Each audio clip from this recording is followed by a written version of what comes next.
The morning fog clung to the shoreline like a ghost refusing to leave. Daniel Reed, a retired Marine, walked with his loyal German Shepherd, Rex, along the deserted coast, a ritual that brought him peace after years of chaos. But today felt different. Rex stopped suddenly, ears perked, growling toward the horizon. Through the mist, a massive silhouette emerged, a rusted ship half buried in sand, its metal hull groaning against the tide. Daniel's pulse quickened. He'd walked this stretch for years, but had never seen it before. As sunlight pierced the fog, letters slowly appeared on its side. Rusvist Honor. Rex barked once, sharply, and what they would soon uncover inside that forgotten ship would shake the entire town. Before we start, make sure to hit like, share, and subscribe. And really, I'm curious, where are you watching from? Drop your country name in the comments. I love seeing how far our stories travel. The morning tide whispered softly against the pebbled shore, each wave erasing footprints that had been there only moments ago. For Daniel Reed, this stretch of coastline wasn't just sand and sea, it was therapy. After 22 years in the Marines, this was the only place where silence didn't feel like punishment. Every dawn, without fail, he walked here with Rex, his German Shepherd, a disciplined, loyal canine who'd served alongside him during his final years of deployment. The two were a familiar sight to the locals, a man built from discipline and grief, and a dog who mirrored his strength and stillness. Daniel wore a faded flannel over his broad shoulders, jeans tucked into weathered boots, and a small pendant around his neck. His unit's insignia, the last remnant of the men he'd lost overseas. Each morning he'd run his fingers over it before whispering, "Let's go, boy," and Rex would respond with a low bark, eager and steady. The horizon stretched endlessly, bathed in gold and silver hues. Seagulls cawed overhead, and the wind carried the smell of salt in memory. Daniel often stopped at the old driftwood log half buried in sand. That was his thinking spot, where he'd sit, toss a stick into the waves for Rex, and let the sea remind him that not everything lost stayed gone forever. But beneath that calm surface, Daniel carried storms of his own. Nights haunted by flashbacks, the deafening silence after explosions, and the sound of men calling his name in dreams. He didn't talk about it. He didn't have to. Rex understood. Sometimes the dog would nudge Daniel's knee when the tremors started, grounding him without a word. That was the kind of bond you didn't find twice in a lifetime. This morning, however, there was a strange pull in the air, a tension Daniel couldn't name. The waves were quieter. Even the birds seemed to be watching. As he walked further down the shore, he noticed something odd, debris scattered across the sand. Small metal fragments, barnacle-covered ropes, and the faint smell of rust. Rex paused mid-step, nose twitching, tail stiff. Daniel frowned. "What is it, boy?" The dog didn't move. He just stared out into the thick, rolling fog, ears perked, every muscle alert. Daniel followed his gaze, and though the sea was veiled in mist, he thought he saw something vast lurking beyond it. Something waiting to be found. Rex's sudden bark tore through the stillness like a gunshot. Daniel flinched, his instincts snapping to attention before his mind could catch up. For years, that bark had meant one of two things: danger or discovery. The dog stood rigid, tail straight, eyes locked on the horizon where the fog thickened like a curtain. "Easy, boy," Daniel murmured, stepping closer. But Rex didn't ease up. His paws shifted restlessly on the damp sand, nose twitching, ears tilting forward. The veteran followed his gaze, squinting into the mist. At first he saw nothing but rolling waves. Then, something massive loomed in the distance, a dark outline breaking the pale dawn light. It was huge, motionless, and wrong. Daniel's breath caught. "No way," he whispered. He had walked this beach for nearly 5 years, memorizing every rock, every dune. Yet this wasn't supposed to be here. Rex barked again, louder this time, circling Daniel before dashing a few feet forward, paws splashing through the shallow surf. The dog stopped abruptly, growling low in his throat. Daniel felt the air grow heavier, the kind of silence that carried weight, a silence that reminded him of the moments before an ambush. He slowly approached, his boots sinking into the wet sand. Each step brought the shape into clearer focus, jagged, towering, streaked with rust. It was a ship, or what was left of one, a colossal hull tilted slightly to one side, barnacles clinging to its surface, holes torn open by decades of salt and decay. "Where the hell did you come from?" Daniel muttered, the words barely audible over the crashing waves. He stopped a few yards away, the scent of corroded metal filling his lungs. The ship's silhouette loomed higher as the fog thinned. Hei's gull flew past, its cry echoing through the hollow shell of the vessel. For a brief moment, Daniel could almost hear faint metallic groans like the ship was breathing after years of silence. Rex barked once more, his tone urgent, warning or invitation, Daniel couldn't tell. But something inside him stirred, an old spark he thought had died after the war. Curiosity, instinct, duty. Whatever it was, it pulled him closer to that ghostly wreck rising from the sea. As the mist thinned, the monstrous outline before Daniel began to take shape, its vast, corroded frame stretching across the beach like the skeleton of a fallen giant. The rising sun caught on the jagged edges of the metal, casting long shadows over the sand. Every inch of the hull was scarred by time, ripped open in places, devoured by salt and rust. Moss and barnacles clung to its sides as if nature itself had tried to reclaim it but failed. Rex stood motionless beside him, his fur bristling, eyes sharp. Daniel felt a familiar pull in his chest, the same quiet rush he used to feel before entering a derelict combat zone. The instinct whispered, proceed with caution. He stepped closer. The air changed. The scent of iron, rot, and seaweed thickened, carried by a wind that whistled through gaping holes in the ship's frame. A name half obscured by rust came into view as the sun's rays struck it. Rusvist Honor. Daniel exhaled slowly. The name meant nothing to him, but something about it stirred an ache he couldn't place. He traced his fingers over the decaying letters, flakes of rust breaking loose under his touch. You've been out here a long time, he muttered under his breath. He took a few steps back to take in the whole structure. The ship's bow faced the sea like it had once tried to return to the water, but had been frozen mid-motion. The stern was buried deep in the sand, anchored by decades of tide and neglect. Waves lapped at its corroded edges, whispering secrets to the metal. Rex let out a low growl and sniffed near a torn section of the hull. Daniel followed, crouching beside him. The dog's nose brushed against an old frayed rope entangled with metal debris. Easy, Daniel said softly, watching as Rex's focus shifted toward the ship's interior through a dark, jagged opening. Daniel leaned forward and peered inside. What he saw made his pulse quicken. Rows of rusted pipes, a corridor disappearing into darkness, and faint glimmers of something metallic deeper in. The way the light bounced off the wet surfaces gave the illusion of movement, as if the ship still breathed. A wave crashed, sending mist over them. Daniel straightened, brushing water from his jacket. This isn't just wreckage, he murmured. It's preserved. The realization struck him like a chill. How could something this massive go unnoticed for so long? He had walked this beach hundreds of times. Locals fished here.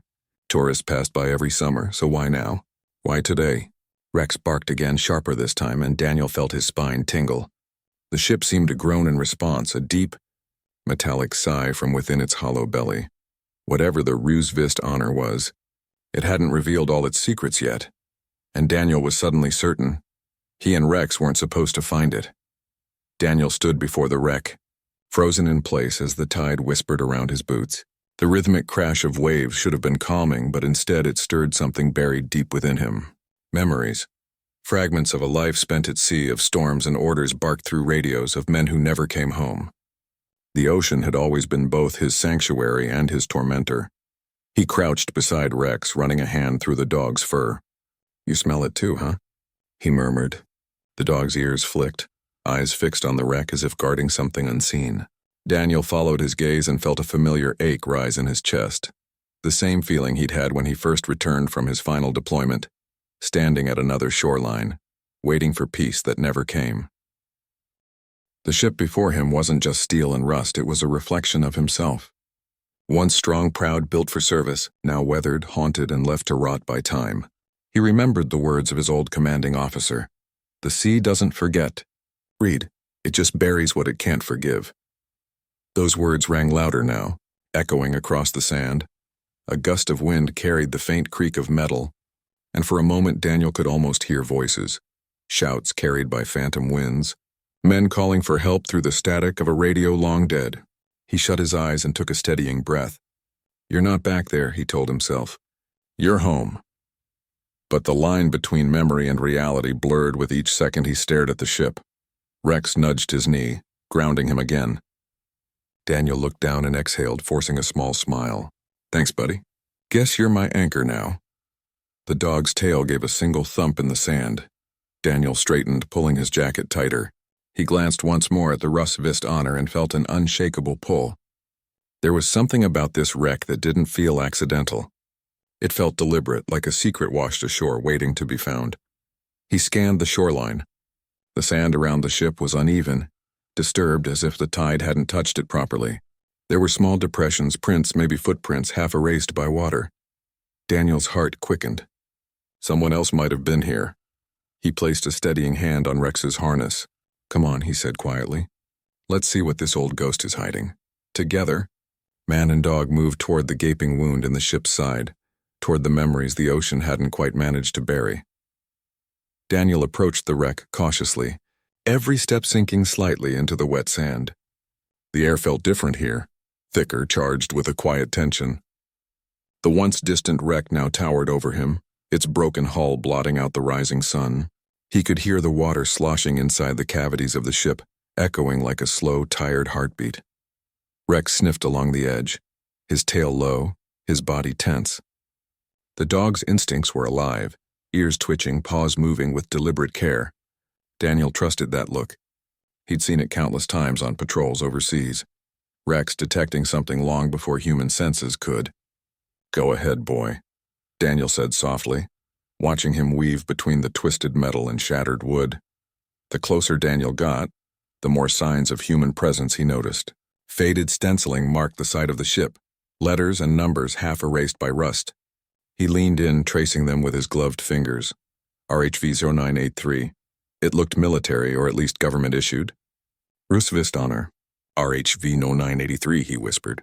The pattern itched at the back of his memory. Rex suddenly froze. His nose pressed against a patch of barnacle-covered steel near the lower deck. The dog began to scratch frantically, barking once, sharp and insistent. Daniel dropped to one knee beside him, clearing away the debris with his hand. Beneath the crusted surface was a small, square indentation, a sealed metal compartment, barely visible under decades of corrosion. Well, what do we have here? Daniel muttered. He grabbed a piece of driftwood and pried at the edges, but the compartment wouldn't budge. It was bolted shut tight, almost as if it had been deliberately concealed. He frowned. You found something, didn't you? Rex whined, pawing at the metal again. Daniel could feel his pulse quicken.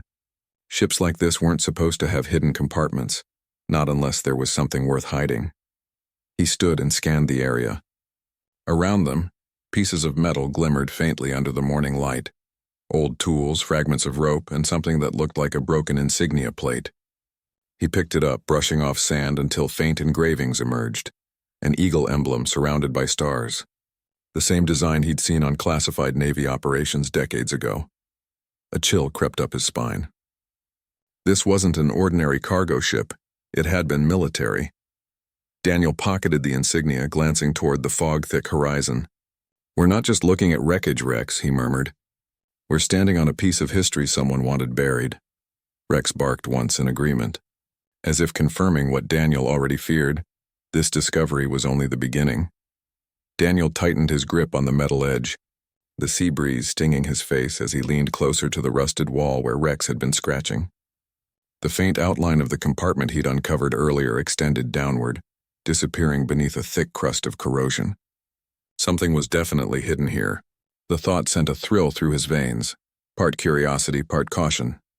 He retrieved a small multi-tool from his pocket, its blade dulled from years of use. Let's see what secrets you're keeping, he muttered, wedging it into a seam. The metal protested with a sharp screech. Flakes of rust and salt fell like old snow. He braced his knee against the hull, prying harder until the blade snapped clean in two. Damn it! Rex barked once, impatient. The dog paced, nose pressed close to the surface, then stopped and pawed at a thinner patch of the metal. Daniel crouched, following his lead. The section looked different, less corroded, the bolts newer than the surrounding structure. Someone had sealed this deliberately, not decades ago, but maybe years. His pulse quickened. He reached into his backpack and pulled out a small folding shovel. Each strike against the metal echoed through the hull, hollow and deep. The sound sent chills through him. It reminded him of the way mortars used to resonate underground before detonation. After several minutes of scraping and digging, a rectangular hatch slowly revealed itself. "Good work, partner," he said, patting Rex's flank. The dog wagged once but stayed tense, eyes locked on the hatch. Daniel brushed off the debris, then gripped the handle, a rusted wheel half welded in place. It didn't move. He spat into his palms, took a breath, and tried again, muscles straining until the old seal cracked with a groan that echoed across the empty beach. A puff of stale metallic air hissed out. He froze, listening. The interior was dark, silent except for the soft drip of water somewhere inside. He flicked on his flashlight and aimed the beam through the gap. Dust and mist swirled in the light like underwater currents. The walls beyond were lined with rivets and faded paint. No graffiti, no evidence of scavengers. This part of the ship hadn't been touched. Daniel hesitated. Every instinct told him to wait for backup, to report it, to treat it as a military site. But the same instincts whispered another truth.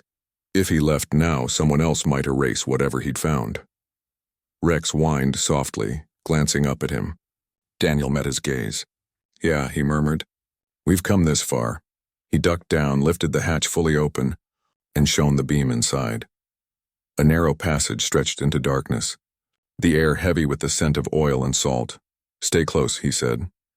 And with Rex at his side, Daniel stepped into the forgotten heart of the Roosevelt Honor. The moment Daniel stepped through the hatch, the world outside disappeared. The roar of the waves faded to a low hum, replaced by the slow drip of water echoing through the dark corridors. His flashlight cut through the heavy air, illuminating narrow passageways lined with rust and decay. The beam trembled slightly in his grip, not from fear but from the weight of anticipation. Rex followed close behind, his paws splashing through shallow puddles, his breathing steady but alert. The dog's nose worked the air, sniffing every corner as if cataloging scents long forgotten. Their footsteps echoed against the corroded metal floor, and Daniel's heartbeat fell into rhythm with the sound. The deeper they went, the more the ship revealed. Tattered cables dangled from the ceiling like vines, doors hung crookedly from broken hinges. On one wall, faded photographs were still pinned in place. Black and white faces of sailors smiling under a banner that read, "Roosevelt Honor Crew, 1983. The edges were curled, but the emotion in those faces remained hauntingly alive. Daniel paused, running a finger across the image. "You were just kids," he whispered. The sea had claimed their lives, but somehow their ghosts lingered here, silent witnesses to their own tragedy. Rex's claws clicked against something metallic. Daniel turned the light toward the floor. It was a crate, large, half buried in debris. The faded stencil on its side read, "Property of U.S. Naval Division." His pulse quickened. "What were you carrying?" he murmured. He brushed away the sand and pried the lid open. Inside were waterlogged papers sealed in plastic, old ration packs, and a broken radio transmitter. The sight of the radio made him freeze. The exact model he'd used in the Marines during coastal operations. He reached for it, wiping grime from its surface, but the moment his hand touched it, a faint static crackled to life. The sound made the hair on his neck rise. He tapped the casing. The static grew louder, as if the air itself was trying to speak. Then it faded, leaving only silence again. Rex growled softly, looking down a corridor to their right. Daniel raised the flashlight. The beam fell on a narrow stairwell leading deeper into the hull, where the darkness thickened like oil. The dog barked once, insistent. Daniel exhaled slowly. "You want to go deeper?" he asked, though he already knew the answer. That same pull that had drawn them here was stronger now. Magnetic, irresistible. He checked the walls, rivets rusted, pipes split open, moss creeping along the seams. The air was colder down here, damp with history. As they descended, the walls seemed to close in, and the floor creaked beneath their weight, warning them that the sea hadn't entirely let go of its prize. At the bottom, the corridor opened into what looked like a storage chamber. Crates were stacked haphazardly, marked with faded warnings. "Restricted material, authorized personnel only." Daniel's throat tightened. "Rex," he whispered, eyes scanning the shadows. I think we just found what they were hiding. The dog's ears perked. Somewhere in the dark, something metallic clinked, faint, deliberate. They weren't alone. Daniel's flashlight beam wavered across the cluttered chamber, landing on the source of the faint metallic sound, a broken storage rack teetering against the wall. He exhaled, half relieved, though his nerves stayed taut like a drawn wire. Rex sniffed around the scattered debris, his tail low, body alert. The dog's nails clicked against the floor, echoing in the hollow silence. Easy, Daniel murmured, sweeping the beam across the room again. There were crates everywhere. Some split open, revealing military gear wrapped in tarred canvas. Others were sealed tight, stamped with faded Navy codes. The air smelled of salt, oil, and something older. The scent of time trapped and forgotten. Rex stopped abruptly near a toppled metal cabinet. He barked once, short and sharp. Daniel hurried over and noticed something half buried beneath the wreckage, a small rectangular object covered in grime. He brushed it clean and froze. It was an old reel-to-reel voice recorder, the kind used before digital tech replaced analog systems. A thin film of corrosion covered the switches, but the machine looked surprisingly intact. Next to it lay a set of soaked notebooks and a cracked badge. Captain E. Harlan. Daniel's breath hitched. "Captain," he whispered, "you were the one in charge of this ship." Curiosity overpowered hesitation. He wiped off the recorder's speaker and checked the side panel.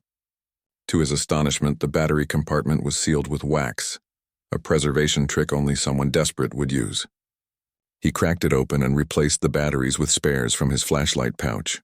The recorder whined, sputtered, then came alive with a faint buzz. Daniel's heart pounded as he pressed play. At first there was only static, long grating broken by distant crackles. Then a voice emerged, trembling but resolute. "This is Captain Elias Harlan of the Rusvist Honor," it began. "We're taking on water. Engine failure. Position unknown. 3 days into storm. Our cargo remains secured in lower hold under seal." A harsh cough interrupted the recording, followed by strained breathing. "We were ordered not to break containment. God help us, I think. I think it's leaking." Daniel's stomach tightened.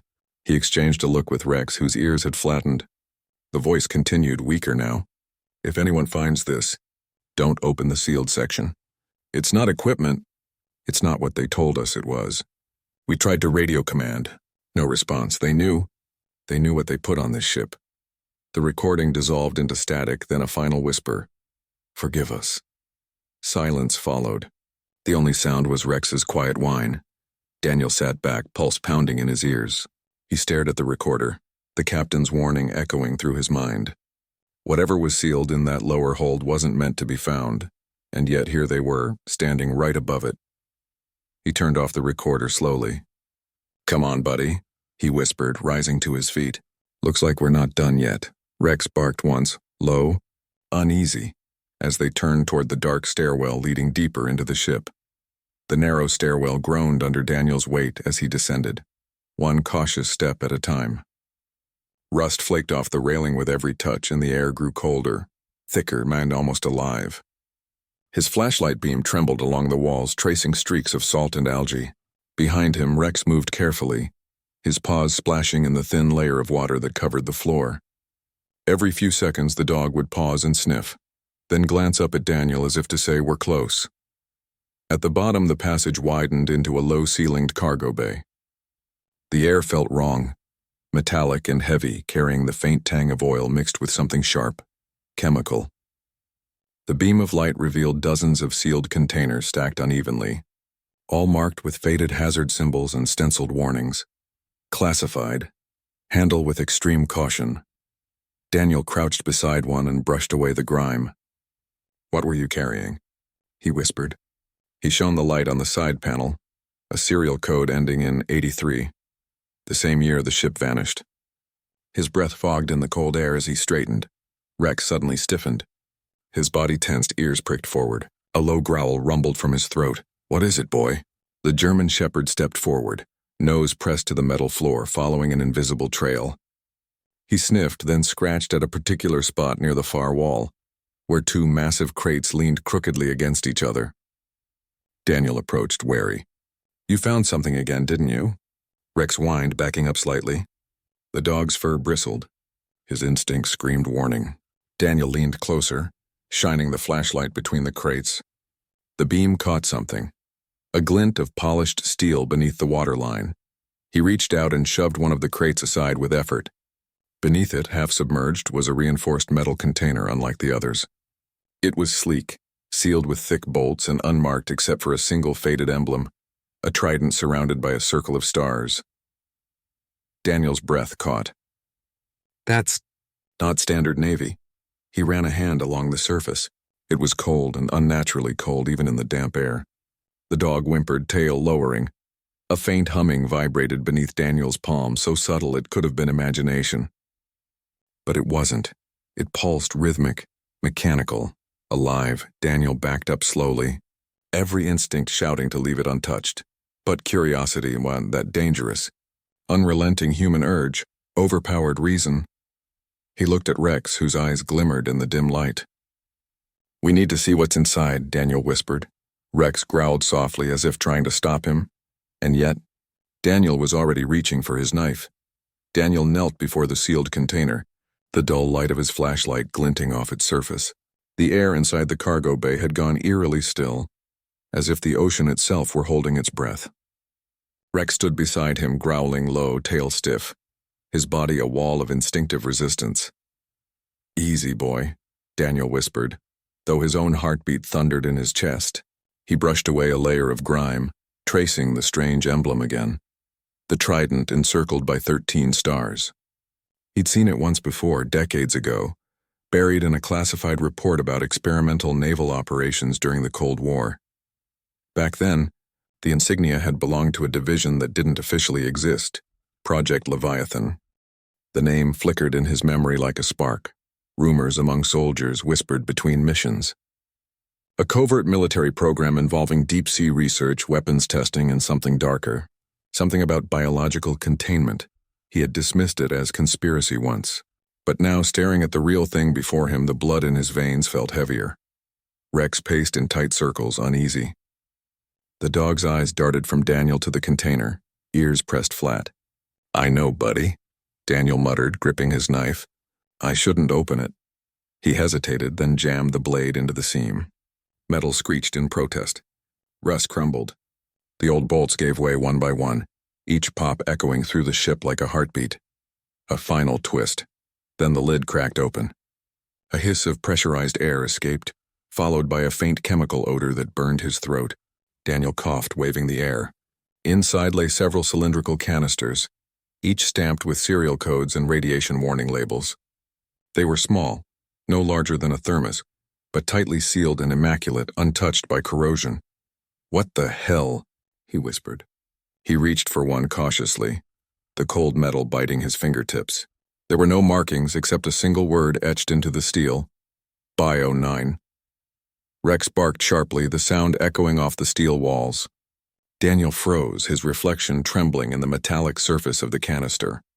For a brief second he thought he heard something faint, a soft vibration inside, like fluid shifting. He quickly set it back down, heart pounding. "Okay," he said, voice low. "This isn't just a shipwreck. This was a vault." He sealed the container as best he could, backing away. Rex pressed against his leg, trembling slightly. Daniel's jaw tightened. "We're reporting this," he muttered. "Now." But as he turned toward the exit, a shudder rippled through the hull, deep, resonant, like the ship had just exhaled after decades of silence. And Daniel realized something. They hadn't just uncovered history. They'd disturbed it. By the time Daniel and Rex made it back to the surface, the sun had climbed high over the horizon. The fog was gone, replaced by a hard, clear light that made the wreck shimmer like a rusted jewel. Daniel gulped the fresh air, his lungs burning from the stale atmosphere inside the ship. He could still taste the metallic tang of that strange chemical hiss.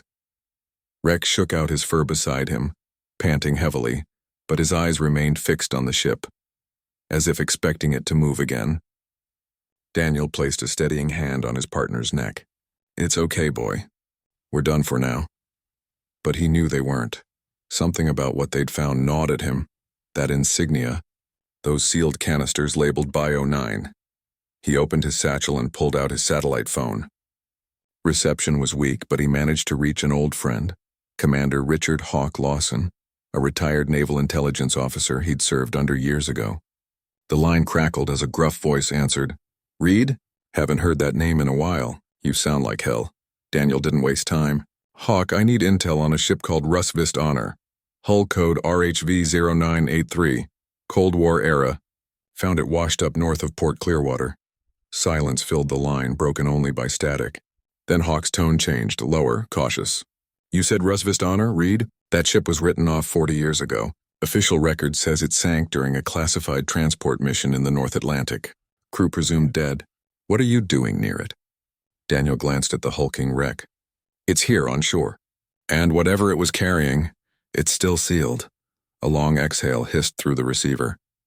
"Listen to me carefully," Hawk said, voice now sharp. "That vessel wasn't supposed to resurface. There was a project tied to it. Level 7 clearance. Something about biocontainment materials developed during the Cold War. The government denied everything after the ship went missing." "So the rumors were true," Daniel murmured. "I can't confirm anything." Hawk snapped. "But if what you're saying is real, you need to stay away from that cargo.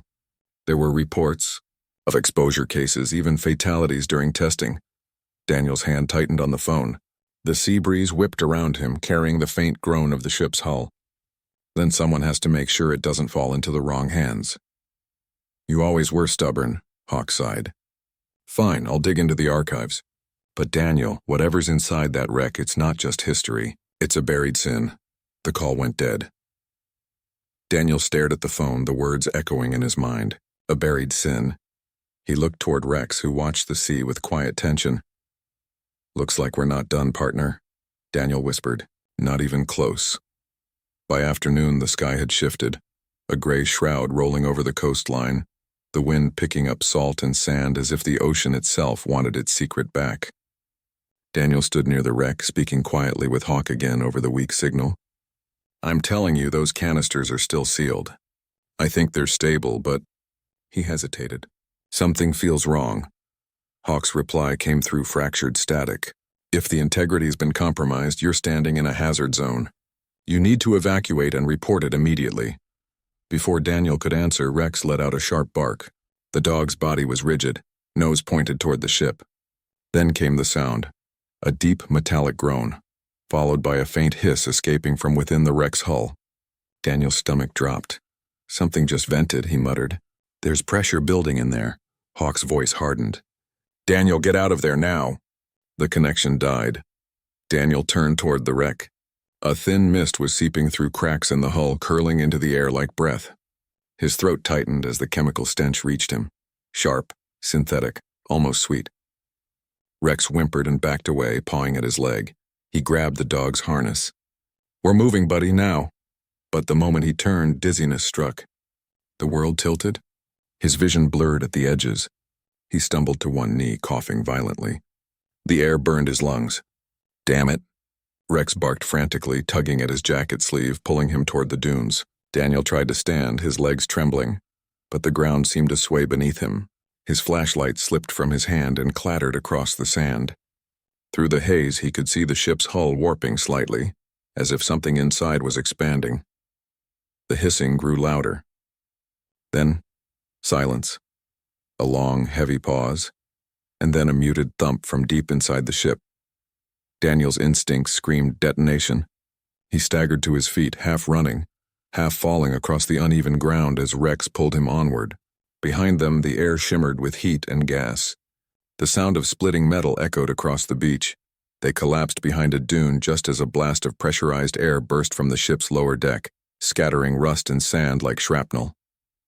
The ground trembled, and for a brief moment, Daniel could feel the pulse of energy beneath it, as if something alive had just awakened. He lay there, gasping, his head spinning. Rex pressed close, whining softly. Daniel wrapped an arm around him, his breath ragged. When he looked back, the mist rising from the wreck glowed faintly under the darkening sky, unnatural, almost luminescent. Whatever had been sealed inside the Rusvist Honor was no longer contained, and the ocean wasn't the only thing that was breathing anymore. The night brought rain, cold, relentless and heavy. hammering against the wreck as if the sea itself was reclaiming what Daniel had unearthed. Emergency floodlights now surrounded the Rusvist Honor, their beams slicing through the storm. The local authorities had arrived hours earlier, followed by a convoy of men in unmarked vehicles. They moved with quiet precision, too organized for any coastal rescue team. Daniel sat under a tarp near the dunes, shivering, Rex lying close beside him. The dog's head rested on Daniel's boot, eyes half open but alert. A young paramedic had patched up the cut on Daniel's arm and given him oxygen, but his mind refused to rest. He kept replaying the moment that hiss filled the air, the strange glow, the vibration beneath the sand. Then came a sound that froze him mid-thought, the sharp click of boots approaching. He looked up to see Commander Hawk, rain dripping from his trench coat. The older man's expression was grim. "You weren't supposed to go near that wreck," he said flatly. Daniel stood. "You said it was lost. You didn't say it was carrying a damn bioweapon." Hawk exhaled, glancing toward the floodlit ship. "It wasn't a weapon. At least not by design. Back in '83, the Navy approved a classified experiment, Project Leviathan. The Rusvist Honor was transporting genetically engineered bacteria meant to neutralize oil spills. Harmless in theory, but something mutated during testing. They sealed it, labeled it BI-09, and ordered the vessel scuttled. The crew never made it." Daniel's stomach twisted. "And you just left it out there?" "We didn't have a choice," Hawk said. "If those canisters ruptured, the pathogen could have spread across half the Atlantic." Lightning flashed, and Daniel's gaze drifted to the wreck, where hazmat teams were moving like shadows. One technician lifted a glowing sample container, faint blue light pulsing from within. "So what's leaking now?" Daniel asked quietly. Hawk's jaw tightened. "A weakened strain. Not airborne, yet. Your dog probably sensed it before it escaped.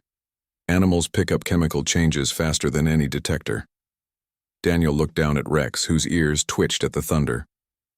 "He saved my life," Daniel said softly. "Again." Hawk's eyes softened for a moment. "He might have saved a lot more than that. If you hadn't found the ship today, the next storm could have ruptured everything." Daniel swallowed hard, realization settling in. What had started as a quiet morning walk had prevented a silent catastrophe, one that would have never made headlines, because it was never supposed to exist. He looked toward the waves crashing against the wreck, their spray illuminated by flashing lights. "Some secrets should stay buried," he said. Hawk nodded. "And some need to be found by the right people." Daniel placed a hand on Rex's head. "Then I guess we were meant to find it." Rex barked softly, and for the first time all day, Daniel allowed himself a faint, tired smile. 2 days later, the storm had passed, leaving behind a sky so clear it felt unreal. The wreck of the Rusvist Honor now stood fenced off under military watch, surrounded by warning signs and floodlights that hummed through the night. Daniel and Rex sat on a wooden bench overlooking the beach, the morning breeze cool against their faces. For the first time in years, Daniel felt still. Reporters had tried to get near the site, but the area was sealed tight under federal order. The few who managed to snap photos of Daniel and his German Shepherd had already labeled them heroes of Clearwater. The title felt strange. He hadn't gone looking for glory and only peace. Hawk had visited earlier that morning, handing Daniel a small envelope stamped with the Navy insignia. "You'll find an official commendation in there," he'd said. "You and your dog prevented a contamination event that could have been catastrophic." Daniel had tried to hand it back, but Hawk just shook his head. "You did what good soldiers always do. You acted when others froze." Now, as the waves rolled gently against the shore, Daniel pulled the folded paper from his jacket. The words blurred slightly in the sunlight. "In recognition of extraordinary vigilance and service to public safety." He smiled faintly and tucked it away again. Rex nudged his knee, tail wagging once. "You hear that, partner?" Daniel said quietly. "They finally put it in writing when we did something right." Rex tilted his head, eyes bright and calm as if understanding every word. Daniel reached down and scratched behind his ears. "Guess I should have known better than to question your nose." He gazed toward the fenced wreck, the last of its secrets now sealed away for good. The sea breeze carried a faint metallic tang. Not from danger this time, but memory. That ship that day had reminded him of something he'd nearly forgotten. Purpose. The kind that doesn't fade when the uniform comes off. For years, Daniel had carried the guilt of survival, of being the one left standing. But now, as the sun climbed higher and Rex rested his head against his knee, he felt something else take its place. Gratitude. He smiled softly, whispering, "You didn't just save lives. Rex, you saved mine too." The dog lifted his head and gave a small bark, as if agreeing. For once, Daniel didn't look back at the past or forward to the unknown. He simply sat there, content, grounded, alive, beside the only partner who'd never left his side. The next morning dawned in silence. The tide had crept back in, wrapping gently around the wreck of the Roosevelt Honor as if the ocean was reclaiming its secret one final time. The warning lights were still flashing faintly along the fenced perimeter, but the hum of engines and military chatter had vanished. Only the gulls remained, circling above a sea that once again looked innocent. Daniel walked the familiar path along the dunes, his boots crunching softly in the sand. Rex trotted beside him, tail swaying with easy rhythm. The beach felt different now, lighter, quieter, yet filled with an unspoken reverence. He stopped at the same spot where he had first seen the shadow of the ship through the fog. The memory played before him like a ghostly film. The mist, Rex's bark, that first glimpse of rusted steel emerging from the sea. He knelt and rested a hand on Rex's neck. "Looks like she's finally at peace," he said softly. The dog pressed closer, eyes following the distant wreck. "We did good, buddy." The morning sun climbed higher, scattering gold over the waves. The water shimmered like glass, and for a fleeting moment, Daniel thought he saw shapes moving beneath it. Silhouettes of men, a faint salute from those who'd never made it home. He blinked and they were gone. He took a deep breath, the crisp air filling his lungs. For the first time in years, it didn't burn. It felt clean. Healing. The kind of air you breathe when you finally stop running from your ghosts. Behind him, the sound of tires crunching sand drew his attention. Hawk's black SUV idled a few yards away. The commander stepped out, coat flapping in the wind. "Heading out?" he asked. Daniel nodded. "Yeah, the sea's done talking. I'm heading home." Hawk gave a faint smile. "You always were better on the ground than in the spotlight." Daniel chuckled. "Spotlight's never been my thing." He patted Rex's shoulder. "Besides, this guy doesn't care about medals." Hawk's expression softened. "Then take this," he said, handing Daniel a small weathered patch. The original insignia from the ship, the one Daniel had found earlier. A reminder. Sometimes the past surfaces for a reason. Daniel stared at it for a long moment, then tucked it into his jacket. "Guess it does." He looked out at the endless horizon, the sunlight dancing on the waves. "Come on, Rex," he said quietly. "Let's go home." The dog barked once, and together they walked away, two silhouettes fading into the brightness of a new day.